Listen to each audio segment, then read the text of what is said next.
மட்டுமல்ல இந்த விழா இந்த பகுதியிலே சுபிட்சம் வர வேண்டும். அதுதான் வாழ்க அந்தணர் வானவர் ஆனினம் வாழ்க ஆனினம் என்று சொன்னார்.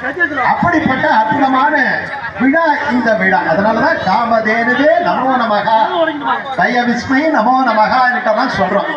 இப்போ இந்த ஆவாகனம் முடிந்து விட்டால் இப்பொழுது நீங்கள் செய்ய வேண்டியது புஷ்பங்களாலே நீங்கள் அர்ச்சனை பண்ண வேண்டும். நான் அந்த அர்ச்சனை மந்திரங்களை சொல்ல சொல்ல அர்ச்சனை பண்ண வேண்டும்.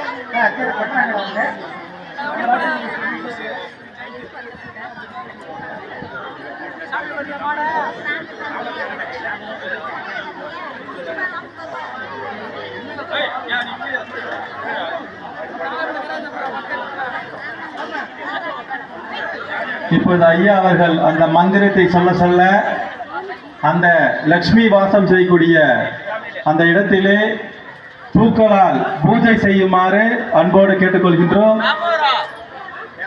அதுக்கு முன்னாடி இந்த ஆவாகனம் மகாலட்சுமியினுடைய சூத்திரம் இருக்கு.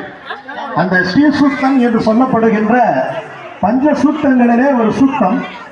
அந்த சூத்தத்தை